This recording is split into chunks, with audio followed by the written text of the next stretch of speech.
Welcome to Edgewood. We can't wait to show you guys what is here, how we plan to preserve it as much as possible, and then also modernize it a little bit to our, just current state of living and design. Yeah, I think this is the part of the process that kind of gets my juices flowing. What we are going to be able to do to the inside of this house by keeping, as Jason said, the integrity of what's here, but changing some things that are going to make this home more purposeful for our own family. And the inside, some of this, what we're standing in is the grand foyer, and it's one of the many things that attracted us to this home. 11-foot ceilings, almost floor to ceiling windows, and the floors are quarter sawn red oak, which is probably only a small percentage of the trees. And so we're going to try to preserve as much of the main house as possible. The previous owners have like wall-to-wall rugs over these beautiful floors, so we cannot wait for demo day, as we call it. Or just the unveiling of the floors. To peel these back, yeah. And we'll probably sand them all down and give them a fresh coat of stain and polyurethane to bring them back and let them shine. So let's take you through, we'll walk you through and give you a little tour. Yeah. Gretchen, you want to start with what will be your office, parlor? Yes. So the great thing about this home is it really is set up for kind of his and her offices, which is going to work perfectly for Jason and I, because we each have our own businesses, but often we meet in the middle. So, so this room will be my office. I'm excited to have the fireplace. We are probably going to replace some of the cracked tile around it and just kind of give it an updated look. Obviously the color palettes will change. But overall, I really love the space, the light it gets, the floor. So I'm excited for this to be my new kind of home office away from my other office. And it depends what kind of behavior Gretchen's on, if these doors are open or closed as you come into or his behavior. Or how loud I am. So yes. One of the neat things about this house is, if you've noticed, there are 12 fireplaces. They were all, I guess coal burning or wood burning back in the day. Wood burning probably on the first, and then upstairs was coal burning. So that was the fuel to this home until it was modernized. So this office is filled again with natural light. It's got its own little private bathroom, and we're going to repaint. I'm going to do a little, I love chevron, love herringbone, so probably do a little detail over the fireplace, update the surround a little bit, but again, we'll probably preserve a lot of what's here as we make it my office. So I guess the adage is true, they just don't build them like they used to. One of my favorite things about this home is the staircase.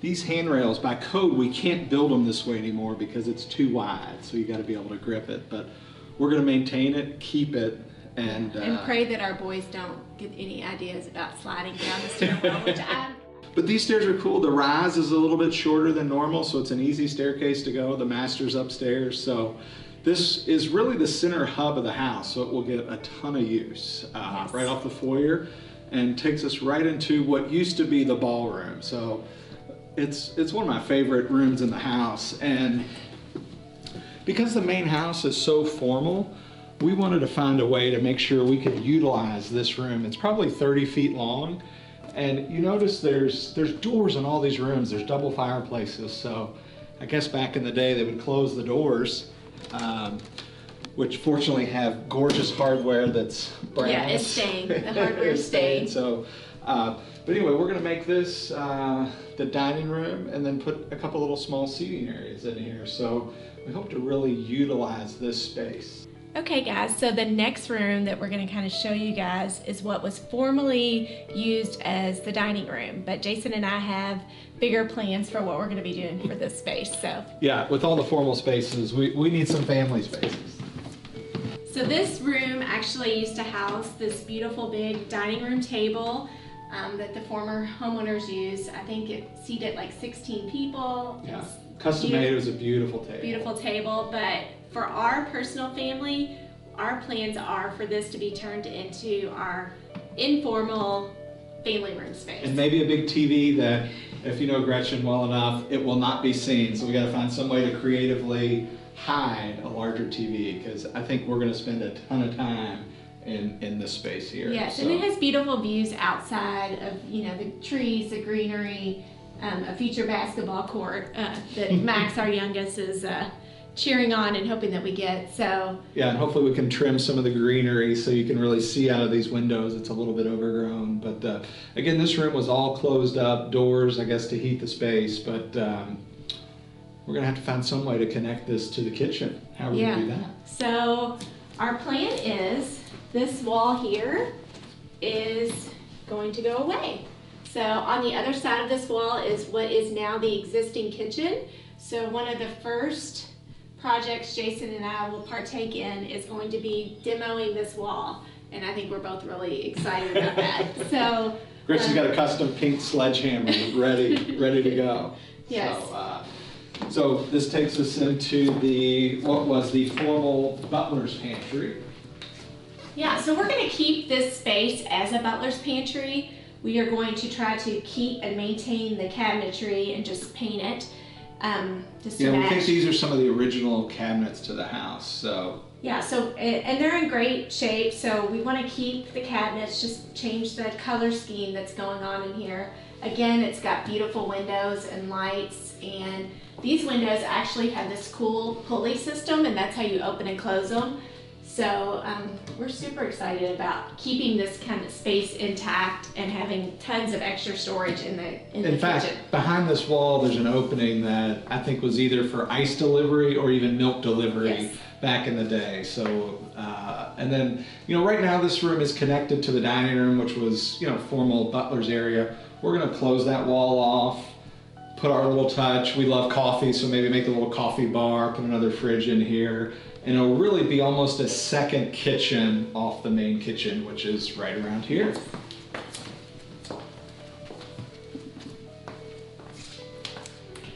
So this is the kitchen, which for as grand and big as some of these rooms are in this home, this is, I think, for us, was the room that we were like, what? It feels so What closed. happened here? Yeah, it feels so closed off kind of from the rest of the house. And I think part of it is It's just, so dark in here. it's dark. I think this structure here that we're gonna figure out a way that it no longer exists.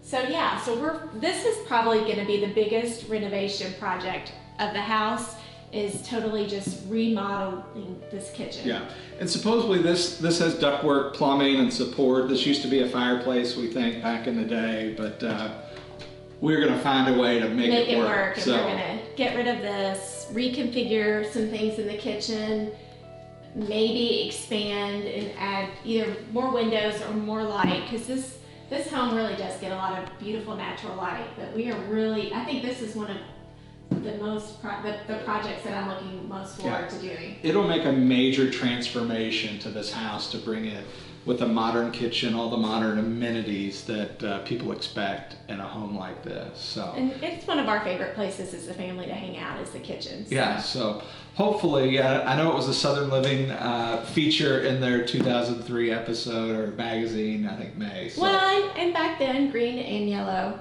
Yeah, it was kind of a trend-setting kitchen yeah. back then. We can appreciate that, but yeah, so. And then we'll have a little breakfast room behind here for, you know, informal family gatherings. We'll have, you know, right now there's like seating for 1 or 2 in the kitchen at the bar. So we'll put at least 4 or 5 bar stools, really connect to the family room, Butler's area. And also back here, there's 2 bathrooms because they entertained a lot. We're gonna get rid of both these bathrooms and just expand the kitchen a little bit more.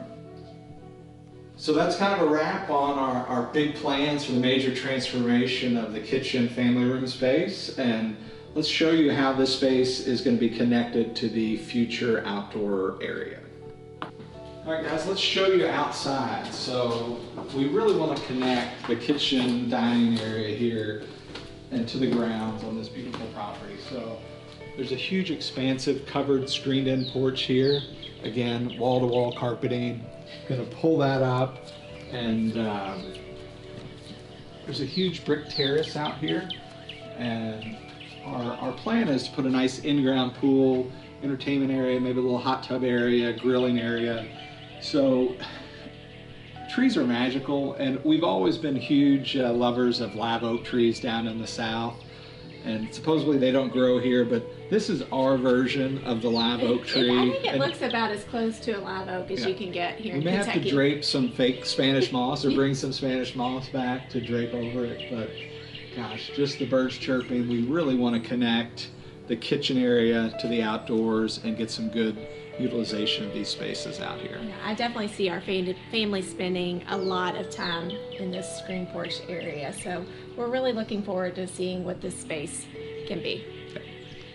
So as we wrap up the first floor, we're going to take you up the back staircase, which is going away. So this may be the last time you see us going up this staircase. It's a little too narrow, a little too steep, and I'm afraid somebody's going to take a tumble down it. Yeah, it really just doesn't serve a purpose for our family and our needs and what we're going to be doing with the home. So yeah, we talked about taking rid of those 2 bathrooms. I think we're going to tuck a little bathroom in here and then expand the master suite upstairs. So, all right, that wraps up episode 1 of touring the inside of Edgewood.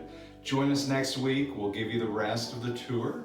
And if you guys are so inclined, check us out, Building a Better South on YouTube. Click subscribe, and we'll see you right here, same time, same place next week at Edgewood.